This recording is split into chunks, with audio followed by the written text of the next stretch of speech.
Luganda Radio Podcast gabulijjo Martin Moganzi ate tukyali mu katabo kaffe kano Paulo Kirimutu nga tugenda mu mutwe ate ogw'omukaaga ogugambye nti nze omuweerezaawo omwesigwa. Jjukira omutwe gwaffe ogwokutaano kali amaggwa twalabanga Paulo asobodde okuyiiyayiiya engeri yonna n'afuluma asobole okudda e Buganda. Kakati katulabe ate omutwe guno nze omuweerezaawo omwesigwa muwandiisi byatutegekedde.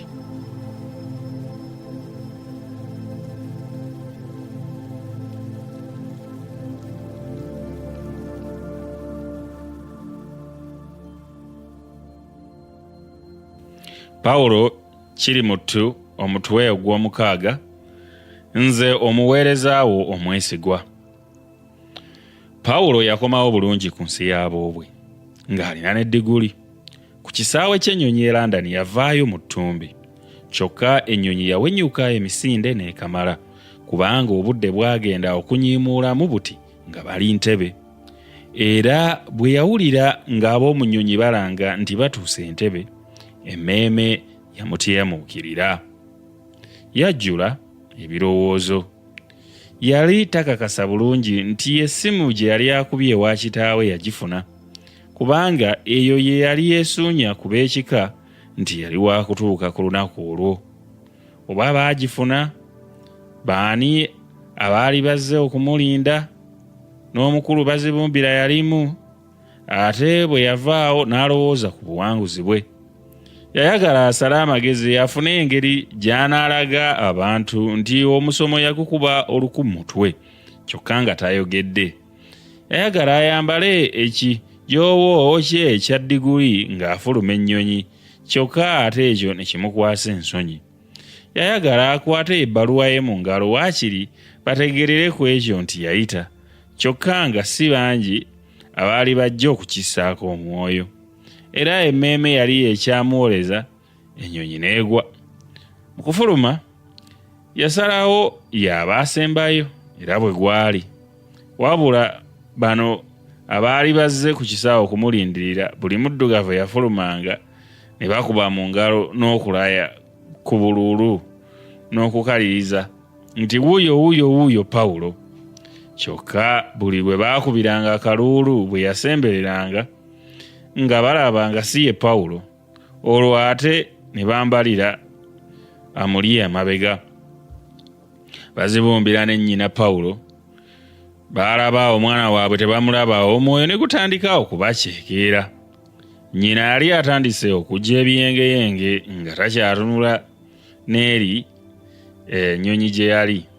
Yagenda okuwulira ng'abantu basaanukudde enduulu etawulirwanga nako. Yagenda okutunula ku kisaawe bw'ati nga ku mulenzi kyava abuuka, ate naye n'asaanukuula enduulu enzibu nti wulululululululu, yoyo ddala. Nga bamaze okumulamusa baalinnya emmotoka ne ziseeya okutuuka ewa kitaawe Bazibumbira. Kyali kinyenyamagi. Ab'ekika bonna baali bakuŋŋaanye, baafumba ne bakamala. Ettooke lulata, emimmonde, omuceere, amayuuni balugu, nandigoya, endaggu, omugoyo, nakati ejjobyo, ebinyeebwa ebirimu akatiko akaganda, entungo, leero n'amenya ki ate n'aleka ki. Baafumba ebirungo byonna, entujjo kata ereke n'emmese obuwuulu. Waayitawo mbale Paulo n'agenda ku kibuga okunoonya emirimu. Mu butuufu waaliwo kampuni n'ebitongole bya gavumenti ebiwerako ebyali bimuyise okugenda okubiraba amangu nga yakatuuka. Baasi Paulo gye yalinda yali yakutuuka awo we yalindirira essaawa 2 ez'enkya. Ye Paulo yatuukawo ng'ebula eddakiika 5 okuwera 2. Yali ayambadde essuuti ye eya wuulu nga ne munda ataddemu baasikooti nayo nga ya wuulu. Awo ku sitenseni yasangawo abantu bangi era n'abalala abaali baawulidde ku ttutumu lye. Bonna baamwetooloola nga bamubuuza ku bye yalaba e Buzungu. yagenda okujjukira otunula ku ssaawa nga ziri mu 4 era yali atandise okweraliikirira nti osanga bbaasi yali yemuyiseeko ng'akyali mu bya Ssebadduuka anti emboozi. Wabula Nalwanga yamugumya nti bbaasi eyo yadde yali ya ssaawa 2 naye bw'eba ng'eyanguye ejja 6. Pawulo yatandika okuggwaamu essuubi era buli ddakiika 5 yakeberanga ku ssaawa. Kyokka era Nalwanga yamubbirako nti nno bambi bw'enejja yali akyayinza n'obutafuna tikiti okuggyako mpozi ng'asasudde amasanda mu ngalo. Pawulo kino kyamulema okutegeera. Nalwanga yalaba alinga afuuyira endiga omulere kyeyava amugamba nti ssebo lwakuva Bulaaya naye okuggyako nga kakapalaga kali okakwanga siringi nnamba mu bbaasi tennajja ettikiti ogifuye mu ng'ombe. Pawulo yeeyongera obutabitegeera. Okusooka olugendo gye yali alaga lwali lwa siringi emu ate endala kapalaga gye yali yeetaaga yali yaaki. Ate ebyo nga bikyali awo Pawulo ne kapalaga baali bamanyiganye bulungi. Kapalaga yali tayigangako yadde eya oba okubeera kondakita yali abujjeewa. Awo Pawulo we yawunzikira endowooza ye nti oba byanguzi bibasaze nze nasoma era ebyenguzi nsobola okubiwona era n'okubiwonya ensi yange. Kyokka bo abangu yabalaba nga beeyunira kapalaga ye n'aguguba. Kye yakola bbaasi bwe yajja ne yeesooka ekifo eky'omu maaso era yali agenda okuyingira. Kapalaga eyali yayingiridde edda kwe kumuboggolera nti wattu muva Bulaaya, zino si z'e Bulaaya, wamma Kizito yingira naawe ssennyikiti, ate ssennyikiti azzeewa?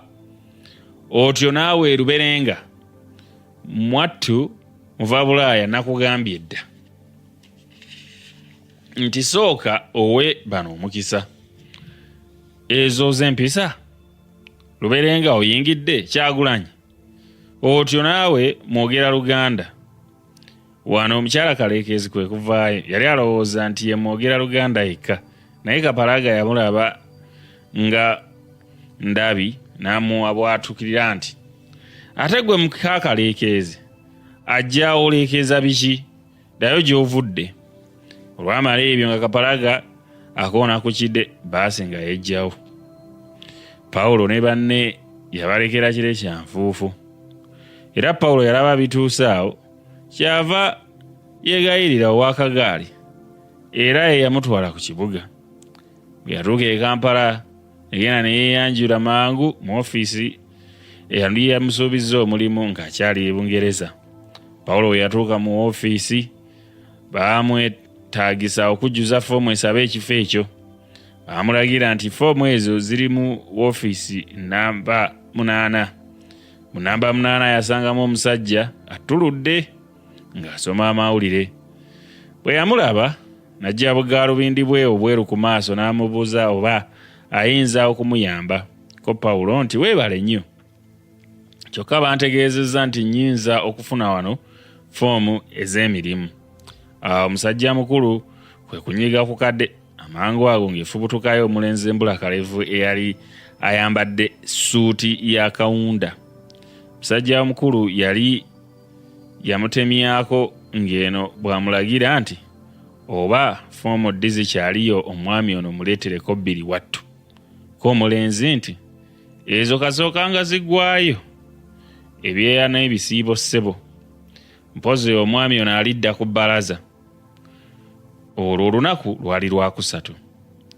Omuvubuka ng'amaze okukabatema bw'atyo kwe kubalaga akabina. Ng'amaze okubulirayo, ofiisa oli eyali asigaddeyo bwe yalaba Pawulo tawuuma kwe kumugamba nti mpozi singa otabulayo kaakyayi mu abazungu ke muyita tipu, mpozi omulenzi twandimwegayiridde n'ayongera okwekukula. Pawulo emmeeme yatandika okumusinduukirira. Yali ayagala okulaga ofiisi ono ebimufaamu naye yalaba taasobole kwekaniikiriza kwe kusirika era teyaddiramu ddala wabula yafuluma bufulumi mu mwoyo gwe ng'amanyi nti kasita n'ebbalaza mu kyo naye aba amalako bw'ati olujja lwa woofiisi kwe kusisinkana munne Balamu Kabango. Balamu ne Pawulo baali baasomera wamu mu masomero amato era naye Balamu yali yeeyongedde waggulu kyokka nga ye diguli akifunidde Makerere. Naye yali azze kusaba mulimu. Bamaze okugwangana mu bifuba Pawulo yamuyitira mu byonna ko Balamu nti ojiro nnindako awo. Balamu nga yeekuba woofiisi okutemya n'okuzibula ng'empapula ze nazo. Yajja neezize era nezza Pawulo. Pawulo yaddamu kungiriza nti mwana wattu osobodde otya? Ko Balamu nti ono Kampala wabula nkwagaza siringi 10 zempaddeyo. Pawulo kataagaana okukwata ku mpapula si lwakuba nti teyalina nsimbi ezaali zimusaliddwa naye yenge ebyenguzi tabyagalira ddala. Naye aba akyali mu kutomerera n'ajjukira nti olunaku olusembayo okuddizaayo foomu ezo lwali Lwakutaano. Yali ebula olunaku lumu lwokka okukwata Mukawaliggo n'asowolayo ssente n'azikwanga munne. Bombi baayawukana nga buli omu ayagaliza munne emikisa ku interview. Wabula ye musajja wattu Pawulo ne ku interview teyalinnyayo kubanga erinnya lye teryalimu kwagwe 10 eddamba agaalondebwamu okutuuka ku interview. Kyokka maneja yamukwatira ekisa n'amuwandiikira bw'ati: Omwami Pawulo, ssebo, nsaaliddwa okukutegeeza nti akakiiko akakwasibwa omulimu gw'okulonda anaatwala ekifo kye wasaba tekaasemba kusaba kwo. Kyokka twebaza okujjumbira kwe watujjumbira. Nze omuweerezaawo omwesigwa. Baakigamba dda nti ekigwa ekimu, n'olwekyo Pawulo teyaterebuka era yeeyongera okusaba mu bifo ebirala. Mu butuufu yasaba mu bifo ebirala 13 era byonna ng'omuweereza we omwesigwa amuddamu n'okusaalirwa kungi obutasobola kukkiriza kusaba kwe. Mu kiseera kino Pawulo yali atandise okusereba era ng'asotya busotya. Empale zaali zitandise okumusagala era nga n'ebitogi by'essaati bitandise okuguba. Abantu baali batandise okumuyisaamu emimwa nti osanga n'okuyita teyayita. Muwalimu Zakaliya ye yasinga okusesa abantu ng'agamba nti anti mwe bamuva Bulaaya temubamanyi. Nze nkubuulire oluusi bayinza n'okuba nga baleetayo mutwe mwereere. Haki ya Mungu nze nalabira wano ku mutabani wa Haji Nantalag. Ekiseera kino kyali kyakyeya ppereketya. Pawulo olw'okuba engoye ezaali zimusagala yayambalanga n'ateekako n'ekkooti anti baalugera dda nti nnyonyi ntono. Kale nno musajja wattu bwe wamusanganga ng'ayengeetera mu ssuuti ye emu b'emmululu ne weetamwa okugenda e Bulaaya.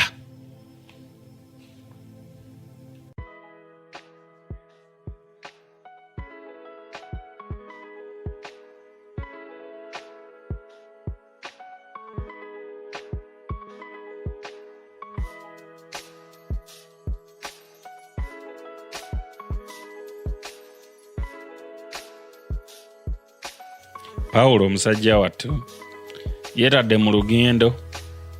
Akomyewo ewaka, akomyewo e Uganda, akomyewo e Buganda asobole okuweereza ensi ye.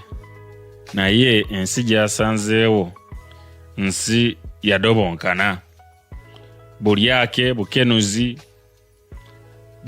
bw'asanze bw'asisinkanye buli bwanguzi ge maaso gasoose okutuukako okuba okutuukirako oba okulaba buli muntu ayagala okumuggyako akasente.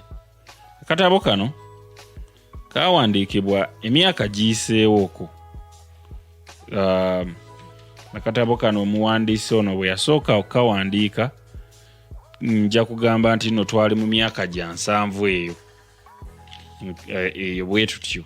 Naye byonna bye tuli mu kusoma oba ebirimu tewali nnyo kyamaanyi nnyo kikyuse mu nsi yattu okubeera nga enguzi okukenula ennaku zino eno twagiwa n'amannya ntemera ngende njiyizaayo kyonjiyiza vaamu kyovaamu ogambye otya boosi tukoze tutya leero ebigambo bingi bw'otunuulira ebigambo bye tututte ne tubiteeka mu linnya ly'okulya enguzi oyinza n'okwewuunya naye nga omuwandiisi ebintu bino yabiwandiika emyaka mingi nnyo wandirowoozezza nti oba wandibaddewo ekyenjawulo mu nsi yattu naye nga kyebizibu bye bimu era bye tuli mu kwesangamu ebizibu oba embeera eno ey'obukenuzi oba ey'obuli bw'enguzi